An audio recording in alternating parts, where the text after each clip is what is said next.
అన్యుల కుటుంబానికి వెళ్ళిన నేను మరి నా చుట్టూ భయంకరమైన విగ్రహాల మధ్య ఉన్న నా జీవితంలో మరి నా కుటుంబ సభ్యులందరూ వారి నమ్మిన నమ్మకము మొదట ఈ కుటుంబంలో మగపిల్లవాడే పుడతాడు, ఎందుకంటే సోది వాళ్ళు చెప్పారు నేనే పుడతాను, మగపిల్లవాడే పుడతాడని చెప్పి వారు నమ్మిన విశ్వాసము, వారి నమ్మిన నమ్మకము అది నా జీవితంలో జరగడానికి వీల్లేదు. నా దేవుడు నిజమైన దేవుడు, నా దేవుడు నమ్మదగిన వాడు, నా ప్రార్థన ఆలకిస్తాడు, నాకు తప్పకుండా ఆడపిల్లని ఇస్తాడని చెప్పి నేను నమ్మకంతో ప్రార్థన చేశాను. నా ప్రార్థన నా దేవుడు ఆలకించి నా జీవితంలో గొప్ప కార్యం జరిగించి నాకు ఆడపిల్లని ఇచ్చాడు. ఇంత గొప్ప కార్యం చేసిన దేవాతి దేవునికి నా నిండు వందనాలు.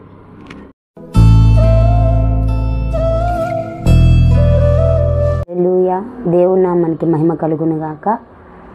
నా పేరు దీవెన, విమోచన ప్రార్థనా మందిరము మరి దైవ సేవకులు బ్రదర్ రాజేష్ గారు మీ అందరికీ సుపరిచితమే. యూట్యూబ్ ఛానల్లో ఆయన సాక్ష్యము మీరందరూ వినున్నారు. మరి వారి సతీమణిగా దేవాతి దేవుడు సేవకుని స్థితిలో, సేవకురాలి స్థాయిలో ఈరోజు మీ ముందర నిలబడడానికి గల కారణం ఏమిటంటే, మరి అనేకమైన కుటుంబాల్లో ఈరోజు నేటి సమాజంలో అనేక మంది మరి పెళ్ళైన కుటుంబాలు తల్లులు కానీ సహోదరులు కానీ వారు ఎదుర్కొన్న పరిస్థితులు, ఇటు త్రాగుబోతు భర్తలను బట్టి బిడ్డల సరైన పోషణ లేక వారి ఆర్థికంగా పడుతున్న ఇబ్బందులు, ఇటు దేవుని నమ్ముకుంటూ కూడా దేవుని సన్నిధిలో సరైనంగా భక్తులు ఎదగలేకుండా, ఇటు సమాజంలో కానీ ఇటు బంధువుల మిత్రుల మధ్య కానీ సరైన స్థితిగతులు లేక నలిగిపోతున్న నా తోటి సహోదరులకు నా జీవితంలో నుంచి ఒక చిన్న సాక్ష్యము ఈ ఉదయకాల సమయం ముందు మీతో పంచుకోవడానికి ఆశపడుతున్నాను. మరి నా పేరు దీవెన, మాది అన్యుల కుటుంబము, తండ్రి గారు, అమ్మ, తమ్ముడు, నేను. మరి మేము చిన్ననాటి నుంచి విగ్రహారాధికులమే. మా తల్లిదండ్రులు భయంకరమైన విగ్రహారాధికులు. మేము చాలా గొప్ప కుటుంబం కలిగిన వారము. మరి మా ఊరిలో మా ఇంటి పేరట ఒక సందు, ఒక వీధి మా ఇంటి పేరటే ఉండేది. మరి అటువంటి విగ్రహారాధికులమైన మేము మరి చిన్ననాటి నుంచి ఈ యొక్క విజయవాడ ప్రాంతంలో మేము బ్రతకడం జరుగుతూ ఉండేది. మరి నా 12వ ఏట నుంచి నేను దేవుని సన్నిధికి వెళుతూ దేవుణ్ణి తెలుసుకుంటూ ఇంటి పక్కన ఉన్న అక్కవారితో కలిసి దేవుని సన్నిధికి వెళుతూ దేవుని మాటలు వింటూ ఉండేదాన్ని. ఎప్పుడు కూడా నా తల్లిదండ్రులు నాకు నిరర్ధకం చేసేవారు కాదు. నువ్వు వెళ్ళకూడదు, మనము దేవుని నమ్ముకున్నాం కదా, మనం అన్యులము, మనం పూజలు చేసేవారము, నీవేంటి మందిరానికి వెళ్తున్నావు అని చెప్పి నా తల్లిదండ్రులు ఎప్పుడూ నన్ను ఆటంకపరచలేదు. వారి ప్రోత్సాహాన్ని బట్టి నేను చక్కగా మందిరానికి వెళుతూ వస్తూ ఉండేదాన్ని.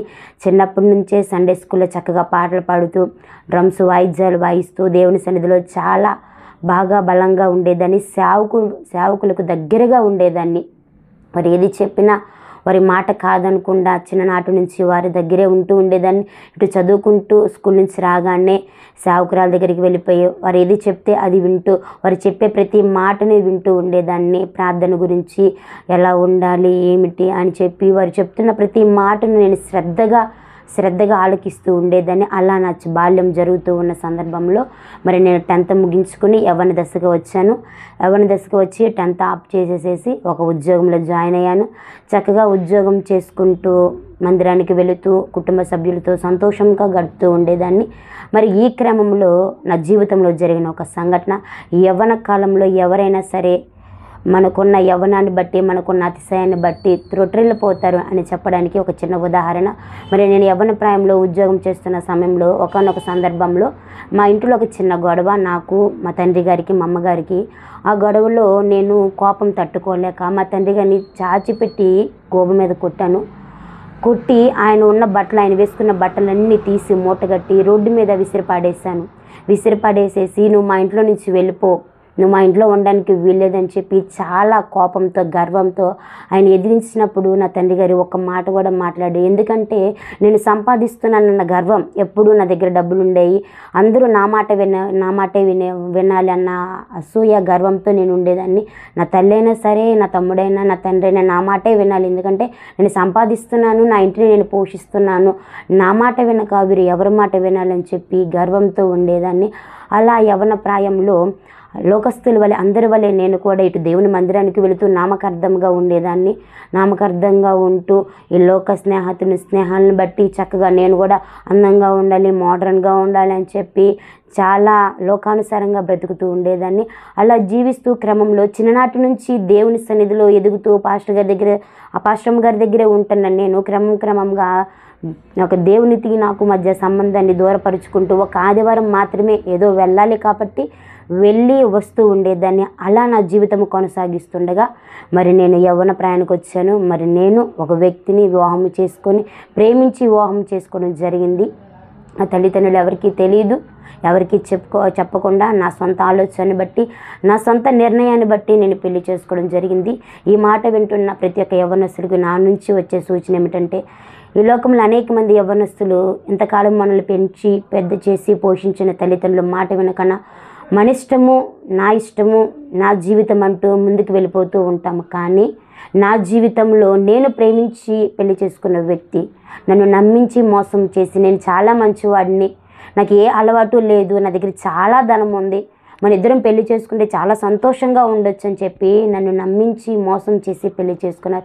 కానీ వాస్తవానికి ఆయన పచ్చి త్రాగుబోతు, ఒక గంజే అడిక్టెడ్, ఒక దొంగ, మోసగాడు, అనేక మందిని మోసం చేస్తూ, అనేక మందిని కొడుతూ, వారి దగ్గర నుంచి డబ్బులు లాక్కొని ఎదుటివారిని బాధ పెట్టడమే కానీ ఎదుటివారిని సంతోష పెట్టని వ్యక్తి. అటువంటి వ్యక్తిని నేను వివాహం చేసుకోవడం జరిగింది. ఈ యొక్క ఉదయకాల సమయంలో నా తోటి సహోదరులకు నేను చెప్తున్న మాట ఏమిటంటే, దయచేసి మీరు మీ తల్లిదండ్రుల మాటకు విధేయులై, ఎందుకంటే మన తల్లిదండ్రులు మన మంచినే చెప్తారు, ఎప్పుడు కూడా ఎవరు మన చెడును కోరుకోరు. మనం బాగుండాలి, నా బిడ్డలు బాగుండాలి అని అనుకుంటారు.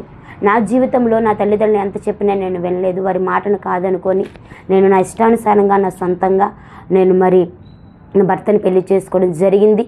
పెళ్లి చేసుకున్న నాటి నుండి నేను అనుభవించిన బాధ ఏమిటంటే, అంతవరకు నాకు తెలియదు నా భర్త భయంకరంగా త్రాగుతాడు, భయంకరంగా మోసగాడు, గంజే అడిక్టెడ్ అని నాకు తెలియదు. నా దగ్గరికి వచ్చిన ప్రతిసారి నేను చాలా మంచివాడిని, నాకు ఏ అలవాటు లేదు, నా దగ్గర చాలా ధనం ఉంది, నేను బాగా చూసుకుంటానని చెప్పి నన్ను నమ్మించి మోసం చేసి పెళ్లి చేసుకుని వారి ఇంటికి తీసుకొని వెళ్ళడం జరిగింది.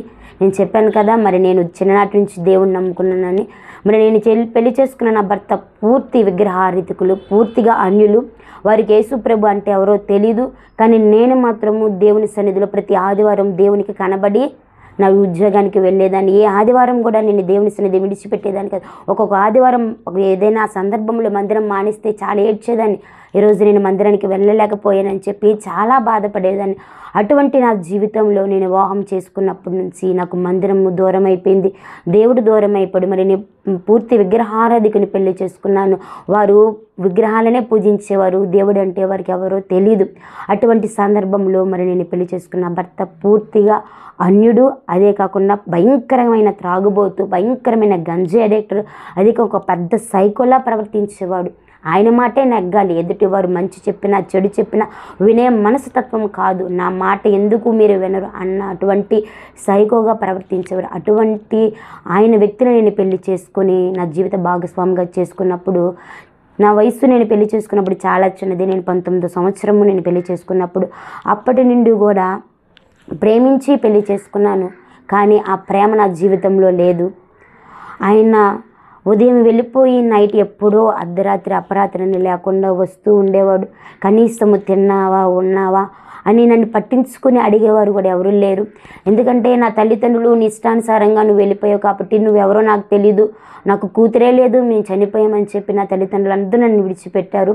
సరే, ప్రేమించి పెళ్లి చేసుకున్న నా భర్త వద్దకు వచ్చి ఆయనతో ఉన్నప్పుడు కనీసం నేను ప్రేమించి పెళ్లి చేసుకున్నాను కదా, నా భార్యని నేను సంతోషంగా చూసుకోవాలి, ఆనందంతో ఆమెతో గడపాలని లేకుండా ఉదయం వెళ్ళిపోయి స్నేహితులతో ఎప్పుడు అర్ధరాత్రి అపరాత్రి వచ్చేవారు. కనీసం నన్ను పట్టించుకునేవారు కాదు. తిన్నావా, ఉన్నావా అని కూడా అడిగేవారు కాదు. ఎవరు కూడా ఇది ఏమిటి అని ఎవరు నా మంచి బాగు చెడులు ఎవరు చూసేవారు కాదు. ఎప్పుడూ అర్ధరాత్రి వచ్చేవారు. అంతవరకు నేను ఎలా ఉండేదాన్ని అంటే, ఇంట్లో ఏదైనా ఉంటే తినేదాన్ని, లేదంటే ఆ మంచినీళ్ళు తాగి బ్రతికేదాన్ని. ఎన్నో రోజులు అలా ఏడుస్తూ ఉండేదాన్ని. ఒక నైటు ఆయన వస్తారని చెప్పి గేటు దగ్గరే నిలబడిపోయి ఉండేదాన్ని. 3 నెలలు బాగుంది నా జీవితం, చక్కగా నన్ను బాగానే చూసుకున్నారు. 3వ నెల నుండి మా మరిది గారు అనగా నేను పెళ్లి చేసుకున్న వారి తమ్ముడు వచ్చి, వదిన నువ్వు చాలా మోసపోయావు, నీకు తెలీదు, అన్నయ్య చాలా సైకో, ఆయన భయంకరమైన గంజాయి చూసావని చెప్పి ఇంత గంజాయి పొట్లాలు తీసుకొచ్చి నాకు చూపించాడు. అది చూడగానే నేను ఒక్కసారి నీరసిల్లిపోయాను. నాకేమి అర్థం కాలేదు, ఏంటి నేను ప్రేమించి పెళ్లి చేసుకుంది ఒక గంజాయి ఎరెక్టర్ని, ఒక పచ్చి తాగుబోతున్న, ఒక మోసగాడిన నేను పెళ్లి చేసుకున్నానని చెప్పి చాలా భయపడిపోయాను మొదట. ఎందుకంటే నాకు నాయనవారు ఎవరు ఎంతవరకు నేను యవ్వన కాలంలో నా తల్లిదండ్రులు ఉన్నప్పుడు చాలా చక్కగా బ్రతికాను. నాకు ఆకలి అంటే ఏమిటో తెలిసేది కాదు. నేను ఏది కావాలంటే అదంతా నా తీసుకొచ్చిన తల్లిదండ్రులు నాకు ఆకలి బాధలు తెలియకుండా నన్ను పెంచారు. అంత గారాభంగా నేను నా తల్లిదండ్రుల వద్ద పెరిగి ఒక్కసారి నా భర్తను చేసుకున్నప్పుడు నాకు ఆకలి విలువ తెలిసింది. ఆకలి అంటే ఏమిటో నాకు తెలిసింది. ఎన్నో రాత్రులు అన్నము లేక మంచినీళ్ళు తాగి బ్రతికి ఉదయం అనగా వెళ్ళిపోయి రైట్ ఎప్పుడో అర్ధరాత్రి 2-3 ఇంటికి వచ్చేవారు. అంతవరకు ఎవరూ కూడా ఏమైనా తిన్నావా ఉన్నావని అడిగే దిక్కు కూడా లేక అనాదిగా అలాగ ఉండేదాన్ని. అర్ధరాత్రి 2 వచ్చినప్పుడు ఏమైనా తెస్తే తినేదాన్ని, లేదు అంటే తప్ప తాగి వచ్చి పడుకుంటే అలాగే ఆయన కాళ్ళ దగ్గర నిలబడిపోయి కన్నీటితో ఏడుస్తూ కూర్చునేదాన్ని, ఏడుస్తూనే బ్రతికేదాన్ని. అలాగ నా జీవితం కొనసాగిస్తుండగా మరి నేను మొదటిగా ప్రెగ్నెంట్ అవ్వడం జరిగింది.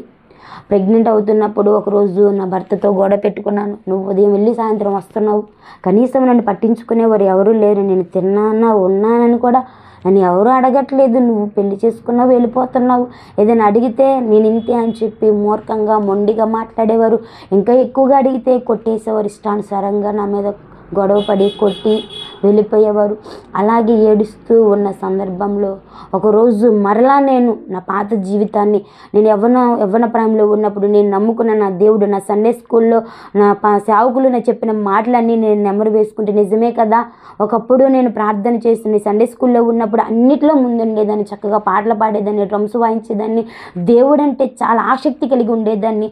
మరలా నా జీవితాన్ని, నా పాత జీవితాన్ని నేను జ్ఞాపకం చేసుకొని నిజమే కదా నేను నమ్ముకున్న నా దేవుడు గొప్పవాడని చెప్పి మరలా నేను యేసు ప్రభువుని ఆరాధించడం, దేవుని నమ్ముకోవడం. ఒక చిన్న బైబిల్ నేను క్యారీ చేసిన ఎదుటి వారి దగ్గర నుంచి నాకు ఏదైనా చిన్న బైబిల్ ఇస్తారని చెప్పి వారిని దగ్గర నుంచి తీసుకొని ఆ బైబిల్ ముందర పెట్టుకొని ఇంట్లో వాళ్ళందరూ పనులకి వెళ్ళిపోయి నాకు ఒక్కదాన్ని తోలిపేసుకొని మోకరించి కన్నీరు కారుస్తూ ప్రార్థన చేసుకునేదాన్ని. ఎందుకంటే నా పరిస్థితి ఎలా ఉండేదంటే ఎవరైనా ఏదైనా పెడితే బాగుండు అనుకునేదాన్ని, కానీ చుట్టుపక్కల ఎవరూ ఉండేవారు కాదు. ఒక్క ఇంట్లోనే ఉండేవాళ్ళం, ఎవరు వచ్చి పలకరించడానికి కూడా ఎవరు ఉండేవారు కాదు. ఒక్కదాన్నే అలాగ కుమిలిపోతూ ఉండేదాన్ని.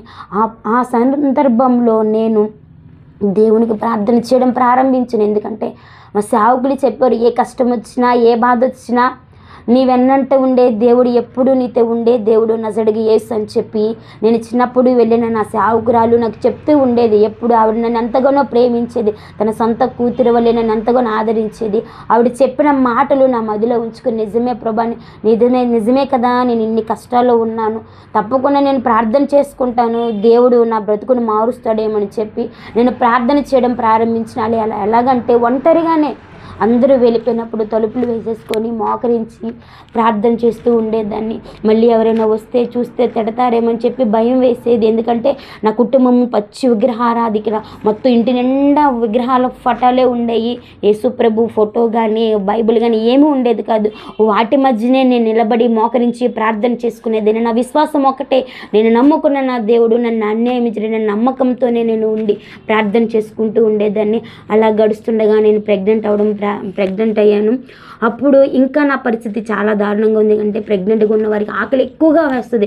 అంతవరకు మంచినీళ్ళు తాగి బ్రతికానేమో, ఆకలి తట్టుకోలేకపోతున్నప్పుడు ఒకసారి నా భర్త వద్దకు వెళ్ళి, నువ్వు వెళ్ళిపోతున్నావు, మీ అమ్మగారు నన్ను అన్నం అడిగితే ఇంతవరకు నేను వాడిని పెంచాను, ఇప్పుడు నేను నిన్ను పెంచానని మాట్లాడారు, నాకేం చేయాలో అర్థం కావట్లేదు, నాకు అన్నం పెడతావా లేదంటే అని చెప్పి చనిపోమంటాను అడిగినప్పుడు నా భర్త గారు ఆయన ఆటోతో వెళ్ళేవారు. ఆటోకి వెళ్ళి నేను ఎప్పుడు ఏది తీసుకొస్తే అది తిను అనేవారు. ఆయన ఏ టైంకి తీసుకొస్తే అర్ధరాత్రి 3ంటికి తీసుకొస్తే 3ంటికి ఆయన ఏది తీసుకొస్తే తినేదాన్ని, 12ంటికి తీసుకొస్తే 12ంటికి తినేది. ఆయన ఎప్పుడు ఏది పెడితే అది తిని ఆ 9 నెలలు అలాగే బ్రతికాను. ఆ 9 నెలల కాలంలో ప్రతిరోజు వారు వెళ్ళిపోయినప్పుడు ఉదయం ప్రార్థన చేసుకునేదాన్ని. మరలా నైట్ వాళ్ళు వచ్చినాక అందరూ పడుకుని పోయేటప్పుడు మోకరించి కన్నీరు కార్చి అంటూ ప్రభా నా పరిస్థితి అని చెప్పి నేను ప్రార్థన చేసుకుంటూ ఉండేదాన్ని. అప్పుడు ఒకరోజు మా అత్తగారు సోది వారిని ఇంటికి పిలిపించారు. ఆవిడ ఆవిడలోనికి మా మామయ్య గారు వచ్చి అప్పటికే మా మామయ్య గారు లేరు, చనిపోయారు. మా మామయ్య గారు వచ్చి మరలా నేనే పుడతాను, ఈ ఇంట వారసుడిగా నేనే అడుగు పెడతానని చెప్పి ఆ సోదివారి ద్వారా ఆయన మాట్లాడితే మా అత్తగారు నమ్మారు, మా ఇంట్లో వాళ్ళందరూ నమ్మారు. ఎందుకంటే నాకు మగపిల్లవాడే పుడతాడని చెప్పి నమ్మారు.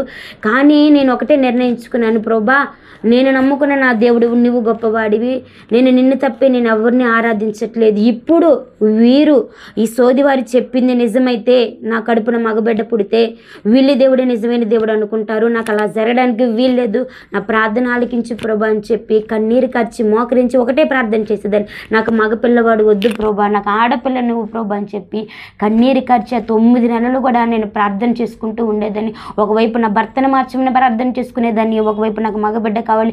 ఎందుకు మగబిడ్డ కావాలని అడుగుతున్నానంటే, ఒకవేళ ఇప్పుడు ఆడబిడ్డ కావాలని ఎందుకు అడుగుతున్నాను, ఒకవేళ మగబిడ్డ పుడితే ఇదిగో సోది వాళ్ళు చెప్పింది నిజమైంది అని చెప్పి వారు ఆ భ్రమలో ఉండిపోతారు, వారు నిజమైన దేవుని తెలుసుకోరు. ఎందుకంటే నేను ఎన్నో దేవుడు అద్భుతాలు నా యవ్వన కాలంలోనూ చూశాను కాబట్టి నాకు ఆడపిల్లే కావాలని చెప్పి నేను కన్నీరు కార్చి ప్రార్థన చేసినప్పుడు అద్భుత రీతిగా దేవుడు నాకు మొదట ఆడబిడ్డనే ఇచ్చాడు. నా దేవుడు నా పక్షాన చేసిన మొదటి అద్భుతము, దేవుడు ఆ చేసిన కార్యం బట్టి నాకు ఇంకా బలమైన విశ్వాసం పెరిగింది. ఎస్, దేవుడు నిజంగానే నా ప్రార్థన ఆలకిస్తున్నాడని చెప్పి ప్రతిరోజు ప్రార్థన చేసుకుంటూనే ఉండేదాన్ని. అందరూ వెళ్ళిపోయిన ఒక్కదాన్నే నా భర్త వచ్చే వరకు అర్ధరాత్రి వరకు ఆ గేటు దగ్గరే నిలబడి కన్నీరు కారుస్తూ ఏడ్చేదాన్ని. ఎందుకంటే ప్రార్థన అనేది మనసుకు తెలుసు దేవుడు చూస్తున్నాడని చెప్పి మోకరించి ప్రార్థించకపోయినా నా మనసును దేవుడు చూస్తున్నాడని చెప్పి కన్నీరు కార్చి గేటు దగ్గరే కూర్చొని ఎన్నో రోజులు ఏడుస్తూ ఉండేదాన్ని. అలా గడుస్తుండగా నా పాపకి 2 నెలలు వచ్చినాయి. 2 నెలలు వచ్చిన తర్వాత నా కుటుంబ పరిస్థితి ఇంకా దారుణం అయిపోయింది. నా భర్త తన త్రాగడానికి తన సుఖానికే చూసుకుంటున్నాడు కానీ పసిబిడ్డ బాలింతరాలు ఆవిడకి ఏదైనా పెట్టాలనే ఆలోచన లేదు. అటువంటి పరిస్థితుల్లో నా కుటుంబం పరిస్థితి చాలా దారుణం అయిపోయింది.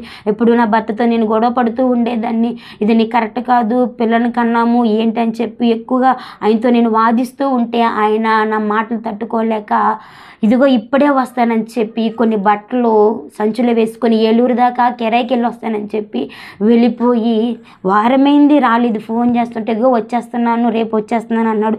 నెల అయిపోయింది రాలేదు. 3 నెలలు 4 నెలలు, నా పాప 2వ నెలలప్పటి నుంచి వెళ్ళిపోయి 6 నెలల వరకు మా కంటికి కనబడలేదు. ఆ 4 నెలలు నా పరిస్థితి ఎలా ఉన్నదంటే, కనీసము నేను తినటానికి పచ్చి బాలింతకి చాలా జాగ్రత్తగా చూడాలి, తల గుడ్డ కట్టుకోవాలంటారు, వేడి నీళ్ళు అంటారు, చాలా జాగ్రత్త తీసుకుంటారు. కానీ నాకు ఏమీ లేవు. బిడ్డనే కానీ తల్లినే కానీ బాలింతప్పుడు చాలా చాలా జాగ్రత్తగా చూసుకుంటారు. కానీ నన్ను అలా చూసుకునేవారు ఎవరూ లేరు. నేను ఆ పసిబిడ్డ ఇద్దరము కూర్చొని ఏడ్చుకుంటూ ఉండేదాన్ని. ఏంటి నా జీవితం ఎలా అయిపోయిందని చెప్పి ఎన్నో సందర్భాల్లో ఆకలి బాధతో కడుపులో కాళ్ళు పెట్టుకొని మంచినీళ్ళు తాగి ఎంతగానో కన్నీరు కరుసు ఏంటి ప్రభా నా బ్రతికెలాగా అయిపోయిందని నేను ఏడ్చుకుంటూ ఉండేదాన్ని. ఎవరి దగ్గరికి వెళ్ళేదాన్ని కాదు. ఇరుగు పొరుగు వారు ఎవరైనా నా పరిస్థితి చూసి ఇంత అన్నం పెడితే అదే నాకు పంచభక్ష పరమాన్నాలు అనుకునేదాన్ని. ఎదురు చూసేదాన్ని, ఎవరైనా వచ్చి పిలిస్తే బాగున్ను, ఎవరైనా వచ్చి కాస్త అన్నం పెడితే బాగున్ను తినేదాన్ని అని చెప్పి అనుకునేదాన్ని. అన్నం లేక కనీసం పాపకి పాలు ఇవ్వడానికి కూడా నా దగ్గర శక్తి లేక ఎంతగానో బాధపడిపోయేదాన్ని, ఏడ్చుకునేదాన్ని. నాకు అంటూ చెప్పుకోవడానికి ఎవరూ లేరు. ఇటు తల్లిదండ్రులు లేరు, ఇటు కట్టుకున్న భర్త లేడు. ఒంటరిగా ఉండిపోయాను. ఏమి చేయాలో తెలియక చాలా ఇబ్బందుల్లో ఉండిపోయాను. అటువంటి పరిస్థితుల్లో నేను ఒకటే ప్రార్థన చేసుకునేదాన్ని. ఎందుకంటే నాకు మందిరానికి కూడా తీసుకెళ్ళే అవకాశం కూడా లేదు. నా పెళ్ళి నాటి నుంచి నా బిడ్డ పుట్టే వరకు నాకు మందిరం అంటే తెలియదు. ఇంటి దగ్గరే ప్రార్థన చేసుకునేదాన్ని. ఇల్లే మందిరం అనుకునేదాన్ని. ఇల్లే నా దేవుడు ఆలయం అనుకొని మోకరించి కన్నీరు కార్చి ప్రార్థన చేసుకుంటూ ఉండేదాన్ని. అలా నా జీవితము కొనసాగిస్తూ అనేకమైన సందర్భాలు కనీసం కట్టుకుంటానికి సరైన వస్త్రాలు కూడా ఉండేవి కాదు. 2 జతలతో ఉండేదాన్ని. వాటితోనే 6 నెలలు కాలం గడుపుతూ వచ్చేది. నా పాపకి దగ్గరగా 6 నెలలు వచ్చేసినాయి. 6వ నెల ఇంకా వారంలో వస్తుందనగా నా భర్తకి ఫోన్ చేశాను, అయ్యా నువ్వు ధనము తేవద్దు. నా భర్త ఎందుకు వెళ్ళిపోయాడంటే, నేను డబ్బు సంపాదించి నీ దగ్గరకు వస్తాను, అప్పటి వరకు నేను లేననుకోని చెప్పి నా మీద గొడవ పడి ఇంట్లో నుంచి వెళ్ళిపోయారు. ఒకటే చెప్పారు, నీ ధనము వద్దు, ఏం వద్దు, నువ్వు ఉంటే చాలు అని చెప్పి కాళ్ళ ఎల్లపడి కన్నీరు ఏడ్చినప్పుడు ఆయన వెళ్ళింది ఏలూరు ప్రాంతం కాదండి, అరకు ఘాటి వైజాగ్ దాటి అఘోరాలతో గుప్త నిధులు అంటూ వెళ్ళిపోయారు. అక్కడ నుండి బ్రతిమలాడి, ఒక్కసారి అయ్యా నేను చూడాలనిపిస్తుంది, నువ్వు వెళ్ళిపోయి 4 నెలలు అయిపోయింది, 4 నెలలు నేను ఎలా ఉన్నాను, ఏం తిన్నాను అని ఆలోచన లేదా? ప్రేమించినని పెళ్లి చేసుకున్నావు, ఒంటరి దాన్ని విడిచిపెట్టేశావు, నాకంటూ ఎవరూ లేదు, నిన్నే నమ్ముకొని వచ్చాను, కానీ నువ్వు నన్ను ఎంత కూడా పట్టించుకోలేదని చెప్పి నేను కన్నీటితో ఫోన్ చేస్తున్నప్పుడు మరి ఏమనుకున్నాడు నా భర్త? మరి 6వ నెల నా పిల్లకి నా అన్నప్రసన్న మొదలు పెడుతున్నాం అనగా వచ్చారు. వచ్చి ఒకటి అడిగాను, నువ్వు ఎక్కడికి వెళ్ళొద్దు, ఇక్కడే ఉండు, ఏదో ఒక పని చేసుకొని బ్రతుకుదాం అన్నప్పుడు ఇక్కడే ఉండి కొద్ది రోజులు బాగానే ఉన్నారు, చక్కగా పని చేశారు. పని చేసుకుంటూ నన్ను పాపని కొంచెం బాగానే చూసుకుంటూ ఉన్నాడు. అనగా మరలా ఆయన విడిచిపెట్టిన స్నేహితులు మరలా ఆయనకి ఫోన్ చేయటము, మరలా ఆయనకి ఫోన్ చేస్తే మరలా ఆయన వాళ్ళు వెనక మళ్ళీ వెళ్ళిపోయి మరలా మొదటి స్థితి అర్ధరాత్రి అపరాత్రిని లేకుండా వస్తూ కనీసము తిన్నావా ఉన్నావని కూడా అడిగేవారు కాదు. తాగి అలాగ వచ్చి అలా పడిపోతే నాకు చాలా ఏడుపు వచ్చేసేది. ఎందుకంటే అప్పటికే నేను బాలింత, నా పాపకి సంవత్సరం కూడా కాలేదు. ఆ పాపకేమో పాలు ఇవ్వడానికి కూడా నా దగ్గర శక్తి లేదు, నాకు పాలు వచ్చేవి కాదు. ఆకలితో అలమటిస్తూ ఉండేదాన్ని. ఇరుగు పొరుగు ఎవరైనా పిలిచి పట్టెడు అన్నం పెడితే బాగుండని చెప్పి రోజు ఎదురు చూస్తూ ఉండేదాన్ని. నన్ను పట్టించుకునేవారు కూడా ఎవరు ఉండేవారు కాదు. అటువంటి పరిస్థితుల్లో మరి నేను నమ్ముకున్న నా దేవుడి వైపు చూస్తాను, ఒకటే ప్రార్థించుకునేదాన్ని, అయ్యా నిన్నే నమ్ముకున్నాను, నేను తొందరపడ్డాను, తప్పు చేశాను, నన్ను క్షమించు ప్రభు అని చెప్పి ప్రార్థన చేసుకుంటూ ప్రతిరోజు ఇదే ప్రార్థన. కనీసం మందిరాన్ని దగ్గరికి వెళ్దామన్నా, ఒక సేవకుడి సపోర్ట్ తీసుకుందామన్నా నాకు ఏ ఆధారము ఏ సపోర్టు ఉండేది కాదు. ఎందుకంటే నాకు ఏ మందిరము తెలిసేది కాదు.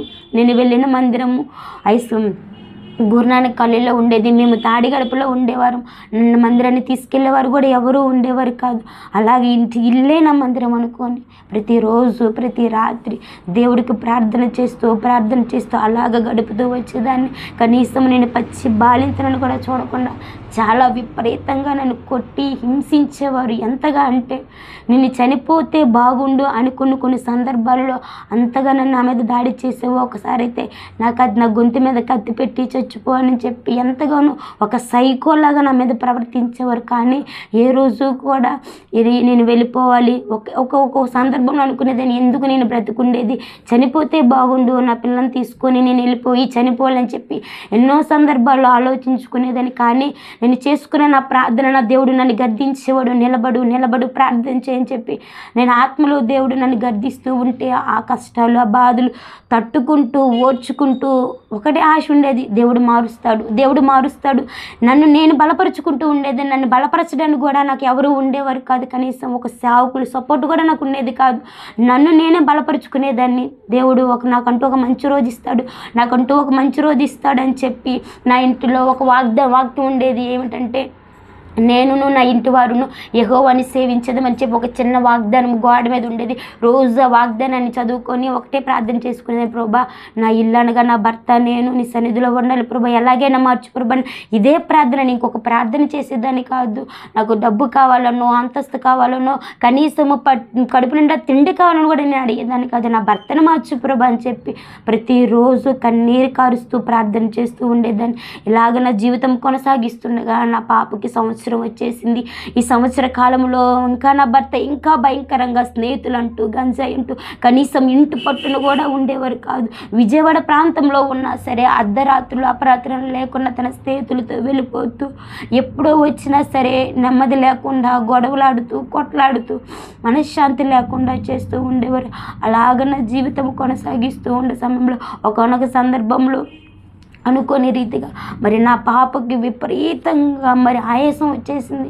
ఎంతగా అంటే ఆ పసిబిడ్డ 8వ నెల డొక్కలన్నీ ఎగరేసేసేసి చాలా ఇబ్బంది పడిపోయింది. కనీసం నా దగ్గర నా పాపని హాస్పిటల్ తీసుకెళ్ళటానికి రూపాయి కూడా లేదు.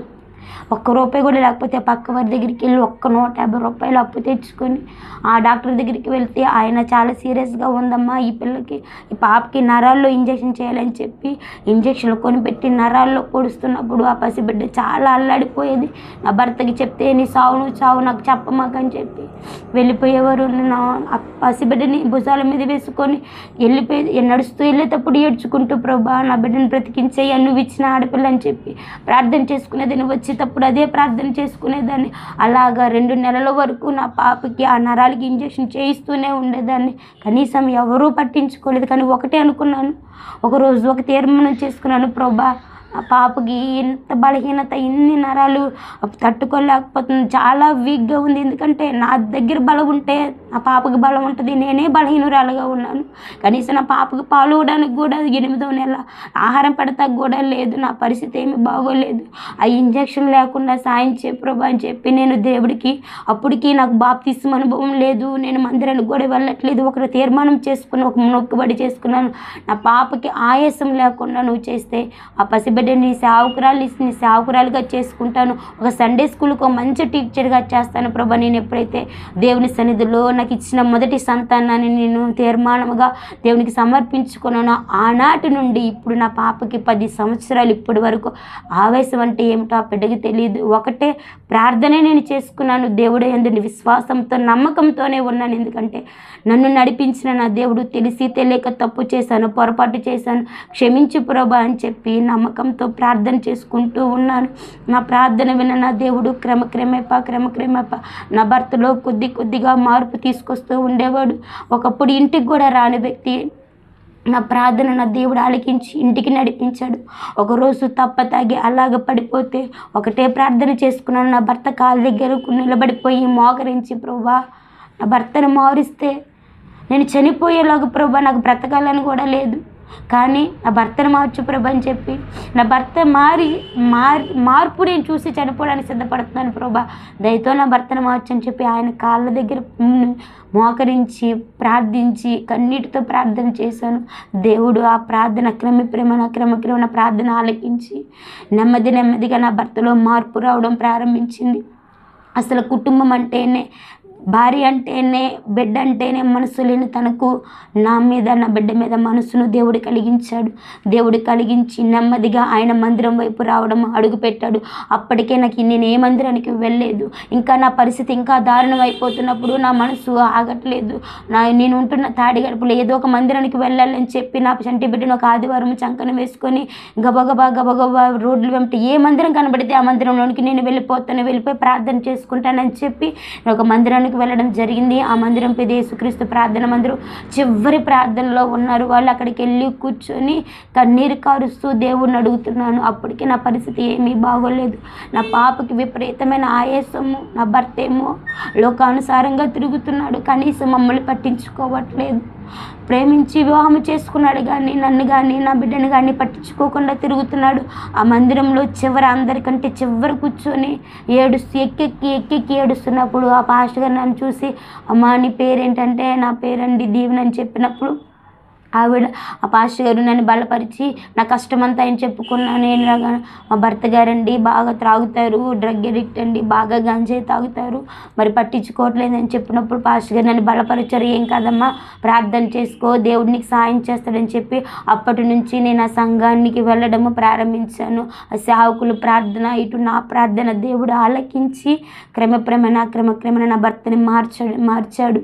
ఎలా మార్చారంటే, ఒకప్పుడు నా మీద కానీ నాకు పుట్టిన బిడ్డ మీద కానీ మనసు లేకుండా ఉండే నా భర్త దేవుడు నా ప్రార్థన, సేవకుల ప్రార్థన ఆలకించి మా మీద ప్రేమను పుట్టించి ఆయనకున్న ప్రతి వ్యసనంను నెమ్మదిగా విడిచిపెట్టడము ప్రారంభించాడు. అలాగ జరుగుతున్న క్రమంలో ఒకనొక సందర్భంలో ఒకరోజు ఆయన తప్పతాగి బాగా భయంకరంగా ఇంటికి వచ్చి చుట్టూ 10 మంది స్నేహితులు ఉన్నారు. ఆ స్నేహితులు అప్పటికి టైము 12 అయిపోయింది కదయ్యా వెళ్ళొద్దు, ఒక పూట మాతో ఉండని చెప్పి నా భర్తను నేను బలవంతం చేయడం జరిగింది. ఇంట్లో నుంచి బయటికి పంపించకపోతే అప్పటికి నేను నా బిడ్డ పుట్టి సంవత్సరం దాటింది, రెండవ బిడ్డ కడుపుతో ఉన్నాను, అది నాకు కూడా తెలీదు. నా భర్త జుట్టు పుచ్చుకొని నడి రోడ్డు 10 మంది ఉన్నారని కూడా చూడకుండా జుట్టు పుచ్చుకొని లాక్కొని గబగబా బరబర లాక్కొచ్చి అంతమంది వారి స్నేహితుల మంది దగ్గర 10 మంది స్నేహితులు ఉన్నారు, వారి దగ్గరే నన్ను ఇష్టానుసారంగా కొట్టి నా కడుపులో గుద్ది నా వెనక వెన్నుముక్క మీద గుద్ది పో అని చెప్పి తోసేసేసి వెళ్ళిపోయారండి. అదే నా జీవితంలో నా భర్త చివరిసారిగా నన్ను అంత క్రూరంగా హింసించడము, దాని తదుపరి మరి దేవుడే ఆయనలో ఉండి ఆయన్ని మార్చాడు. ఆ నైటు ఉదయం ఇంటికి వచ్చి ఆయనలో ఎటువంటి మార్పు వచ్చిందంటే దేవుడు ఆయన్ని పట్టుకోవడము ఒక అద్భుతం. ఏ రీతిగా పట్టుకున్నాడంటే దేవుడు నా భర్తకు ఒక చిన్న బలహీనత పెట్టి ఆ బలహీనత ద్వారా దేవుణ్ణి తెలుసుకోవడం నా భర్త గారు ప్రారంభించారు. అలాగ నా జీవితంలో ఎన్నో కష్టాలు, ఎన్నో శోధనల నుంచి ఒకటే, నేను ఎవరి దగ్గరికి వెళ్ళలేదు, ఎవరి సహాయాన్ని కోరుకోలేదు, ఎందుకంటే నాకు ఎవరూ లేరు. నేను నమ్ముకున్న నా దేవుడు ఒక్కడే నాకు ఆధారం అనుకున్నాను. ఆయన్నే ప్రార్థన చేసుకునేదాన్ని. నాకు మంచి చెప్పడానికే కానీ, నన్ను బలపరచడే కానీ, నాకు ఒక సేవకులే కానీ నాకు ఎవరూ లేరు. ఈరోజు ఇప్పుడు ఉన్న సమాజంలో అనేక మంది సేవకులు మన ఎదుట ఉంటున్నారు. నా తోటి స్నేహితులకు, ఆడబిడ్డలకు నేను చెప్తుంది ఒకటే, కష్టం వచ్చిందని, బాధ వచ్చిందనో చెప్పి కుటుంబాన్ని విడిచిపెట్టేసేసి, బిడ్డల్ని విడిచిపెట్టేసేసి మనం మన సొంత ఆలోచన ద్వారా నడవకుండా ఎప్పుడైతే మనము దేవుడి మీద ఆధారపడతామో దేవుడు తప్పకుండా మన పక్షాన అద్భుతము చేస్తాడు. అలాగ నా భర్తను మార్చడమే కాదండి, నా భర్త నేను డిసెంబరు 6వ తారీఖున 2016లో బాప్తీసం తీసుకున్నాను. బాప్తీసం తీసుకున్నప్పటి నుంచి 4 నెలలు బలంగా ప్రార్థన చేశాను. ఒకటే ప్రార్థన చేశాను, ప్రభువా ఇంతవరకు నేను నీ బిడ్డగా జీవించలేదు, ఏదో నామకార్థంగా మందిరానికి వెళ్తూ వస్తూ ఇంటిలోనే ప్రార్థన చేసుకున్నదాన్ని. ఇక నేను రక్షించబడ్డాను, బాప్తీసం తీసుకున్నాను, రక్షించబడ్డం అంటే నీకు ఇష్టంగా బ్రతకడము ప్రభువా అని చెప్పి నాలో నేను ప్రార్థన చేసుకుని 4 నెలలు నిలువు మోకరించి నా భర్త అందరు కుటుంబం అంతా పడుకుని పోయినాక ఏ టైంకి లేసేదానో నాకు తెలియదండి. రేయి మొదటి జామున లేసేదాన్ని, అప్పుడు టైం ఎంత ఏదో కూడా నాకు తెలియదు. లెగిసి నిలువు మోకరించి కన్నీరు కార్చి ప్రార్థన చేసేదాన్ని. ఒకటే ప్రార్థన, నా భర్తను మార్చే, ఇంకేమి అడిగేదాన్ని కాదు దేవుణ్ణి. నా భర్తను మార్చు ప్రభా, నా భర్తను మార్చు ప్రభా, ఇదే ప్రార్థన చేసుకుంటూ ఉండేదాన్ని. నా ప్రార్థన ఆలకించిన నా దేవుడు 4 నెలల్లోనే, అనగా ఏప్రిల్ నెల 17వ తారీఖు అప్పుడు గుడ్ ఫ్రైడే, ఆ రోజున దేవుడు నా భర్తను మార్చి ఆయన కూడా రక్షణ అనుభూతిలోనికి నడిపించాడు. నిజమైన దేవుణ్ణి నా భర్త కూడా తెలుసుకున్నాడు. ఆనాటి నుండి ఈ రోజు వరకు మా దేవుడు మా పక్షాన ఎన్నో అద్భుతాలు చేశాడు. ఎంతగానో నా ప్రార్థన, నా కన్నిటిని దేవుడు ఆలకించి నా భర్తని ఇప్పుడు ఒక గొప్ప ఉన్నతమైన స్థితిలో, ఒక సేవకుని స్థాయిలో దేవుడు నన్ను, నా కుటుంబాన్ని నిలబెట్టాడు. నా పక్షాన దేవుడు ఎన్నో అద్భుతాలు చేశాడు. ఇవే కాదు, ఇంకా అనేకమైన అద్భుతాలు నా పక్షాన చేశాడు. మరి నాకు 2వ సంతానముగా నేను దేవుణ్ణి మరలా నేను గర్భవతిగా ఉన్నప్పుడు నాకు అప్పుడు కూడా నాకు తెలియలేదు, నాకు కానీ నా భర్తకు కానీ తెలియలేదు. అప్పుడు మరి నా గర్భంలో ఉన్న పిండము అంత గ్రోత్ ఏమీ బాగోలేదు. డాక్టర్లు చెప్పినప్పుడు ఒకటే నేను దేవుణ్ణి అడిగాను, ప్రభా నువ్వు నాకు ఏ బిడ్డని ఇచ్చినా పర్వాలేదు, నాకు కనీసం నువ్వు మగ బిడ్డనిస్తే ఈ బిడ్డని నీ సేవకుడిగా నిర్మిస్తాను ప్రభా అని చెప్పి నేను విశ్వాసంతో నేను నా భర్త మోకరించి ప్రార్థన చేయడం ప్రారంభించాము. దేవుడు అనుకోని రీతిగా నాకు 6వ నెల వచ్చే వరకు నేను ప్రెగ్నెంట్ అని నాకు కానీ ఎవరికి తెలియదు. డాక్టర్లే ఆశ్చర్యపోయారు, అమ్మ నీకు 6వ నెల అని చెప్పి.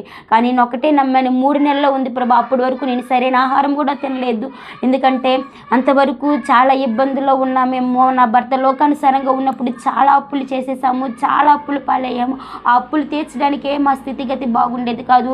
అప్పుడే భక్తిలో ఎదుగుతున్న కొత్త, దేవుని నమ్ముకున్న కొత్త, విశ్వాసంలో కొత్త, దేవుని యందు వెంబడించడంలో కొత్త. కాబట్టి నేను ప్రెగ్నెంట్గా ఉన్నప్పుడు నా జీవితంలో దేవుని ఒకటే అడిగిన, ప్రభా మొదటిసారి నేను ప్రార్థన చేసినప్పుడు ఆడపిల్లనిచ్చావు, 2వసారి కూడా నేను ప్రార్థన చేస్తున్నాను ప్రభా నాకు మగబిడ్డను అని ప్రార్థన చేసినప్పుడు దేవుడు నా ప్రార్థన ఆలకించి మరి 2వసారి నాకు చక్కటి మగబిడ్డనిచ్చాడు. ఇప్పుడు నేను, నా బిడ్డలు సేవకులు, ఇప్పుడు అవిశ్వాసులుగా బ్రతుకుచున్న మా జీవితంలో దేవుడు మమ్మల్ని సేవకులుగా నిర్మించుకొని ఒక సంఘానికి అధికారిగా నా భర్త నిలబెట్టారు.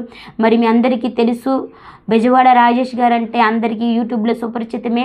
అటువంటి నా జీవితాన్ని అనేకమైన ఇబ్బందుల్లో, తినటానికి కూడా లోచుకోలేని నా పరిస్థితి, కనీసము పట్టెడు అన్నం ఎవరైనా పెడితే బాగుండు అని ఆశపడే నా జీవితం ఇంకెందుకు, అందరూ విడిచిపెట్టేశారు. నా తల్లిదండ్రులు కూడా ఇంక లేదు, చనిపోయిందని చెప్పి అందరూ విడిచిపెట్టారు. కానీ ఇప్పుడు ఎవరైతే నన్ను త్రోసివేశారో, నా బంధువులు ఎవ్వరూ నన్ను రానిచ్చేవారు కాదు. నన్ను చూస్తే ఒక అంటరాని దానిలో చూసేవారు. ఎందుకంటే నాకు ఇష్టం లేని పెళ్లి చేసుకొని వెళ్ళిపోయింది, దాన్ని చావుదని ఆవిడ చచ్చిద్దని చెప్పి ఎవరు కూడా నన్ను పట్టించుకోలేదు. ఎవరైతే నన్ను ఇది లేదు అని అనుకున్నారు, ఇప్పుడు వారందరూ మేము వెళ్తుండగా మమ్మల్ని ఎంతగానో గౌరవించి, మాకు మర్యాద చూపించి, మమ్మల్ని ఎంతగానో ప్రేమిస్తున్నాడు. ఇదంతా దేనివల్ల జరిగిందంటే కేవలము దేవుని వలన మాత్రమే జరిగింది. నేను నమ్ముకున్న నా దేవుడు, నేను చిన్ననాటి నుంచి ఎదిగిన నా సండే స్కూల్ ప్రార్థన, నా సేవకుల ప్రార్థన ఇప్పుడు ఈరోజు ఈ స్థితిలో నన్ను, నా కుటుంబాన్ని నిలబెట్టింది. అందుని బట్టి నేను దేవునికి నిండుగా కృతజ్ఞతాస్తుతులు చెల్లించుకొనిచున్నాను. మీ జీవితాలలో కూడా ఎన్నో కష్టాలతో, బాధలతో, ఇబ్బందులతో బాధపడినట్లయితే నా ఒక సలహా, ఎవరో కూడా నామకార్థంగా కాకుండా నిజమైన దేవుని వైపు మీరు చేతులెత్తితే తప్పకుండా నా పక్షాన దేవుడు చేసిన కార్యము మీ పక్షాన కూడా చేస్తాడని నమ్ముచున్నాను. దేవుడు మిమ్మల్ని దీవించునుగాక. ఆమేన్.